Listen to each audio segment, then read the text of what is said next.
Counter থেকে দূরপাল্লা ট্রেনের ticket সংগ্রহ করে স্টেশনের বাইরে চলতো চড়া দামে বিক্রি। পরিযায়ী শ্রমিকদের কাছে এই টিকিট চড়া দামে বিক্রি করা হচ্ছিল বলে বেশ কিছুদিন থেকে আরপিএফ এর কাছে অভিযোগ আসছিল। আর শুক্রবার ধূপগুড়ি স্টেশন চত্বরে আচমকাই অভিযান চালিয়েছে আরপিএফ।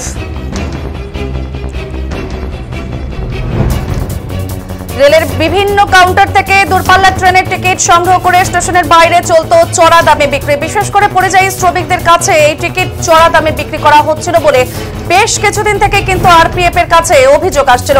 টিকিটের কালো বাজারের বিরুদ্ধে শুক্রবার ধূপগুড়ি স্টেশন চত্বরে আচমকাই অভিযান চালিয়েছে জলপাইগুড়ির আরপিএফ এর একটি দল।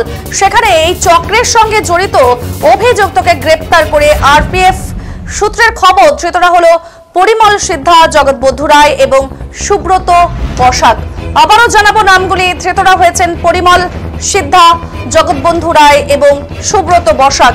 এদের তিনজনের কাছে যে টিকিট পাওয়া গেছে তা বিভিন্ন কাউন্টারের। জানা যায় টিকিটগুলো বাইরে থেকে আসে এবং এরা যাত্রীদের দেয়।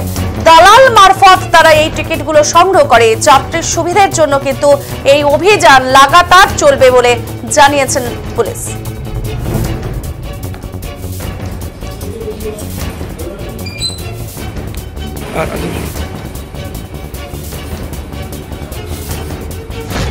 এটাই আমাদের যে সিআইবি টিম আছে আলিপুর জংশনে, এরা ধূপগুড়িতে বিভিন্ন কমপ্লেন হচ্ছিল। কিছু লোক রাস্তার মধ্যে স্টেশনের বাইরে, স্টেশন এরিয়ার বাইরে, রেলের বাইরে কিছু লোক টিকিট বিক্রি করছে। তো সে অনুযায়ী যাদের সিআইবি টিম আছে আলিপুরে, তারা অ্যাম্বুলেন্স নিয়ে খোঁজ খবর নিয়ে দেখে যে এরা আছে। গতকাল এদের টার্গেট করে ধরা হয়। এদের কাছ থেকে রেলের যে টিকিট পাওয়া যায় সেটা হচ্ছে বিভিন্ন কাউন্টারে, মানে বাইরের থেকে এদের কাছে টিকিট বাসে করে আসে। এরা সেই হিসাবে ওরা কাস্টমারকে সার্ভিস দেয়। কিভাবে মানে এর বাইরে থেকে কিভাবে আসে এই টিকিটগুলো?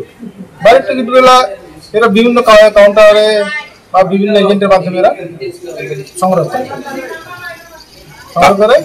যেহেতু সাউথের গাড়িগুলোতে লেবার ক্লাস বেশি যায়, সেই জন্য ওদেরকে চড়া দাম। দূরপাল্লার গাড়ি, দূরপাল্লা গাড়ি মানে লোকাল ট্রেন বা না, লোকাল দূরপাল্লা গাড়ি। এই অভিযান কি থাকবে? এটা কন্টিনিউ চলবে। মানে কিসের জন্য এই অভিযান, কি বিষয় বিস্তারিত? যাতে যাত্রী সুবিধা স্বাচ্ছন্দ্য থাকে। এদের তিনজনের নাম কি স্যার? নাম কি এদের তিনজনের? ওদের নাম হচ্ছে, একজনের নাম হচ্ছে পরিমল সিদ্ধা, একজনের নাম হচ্ছে জগবন্ধু।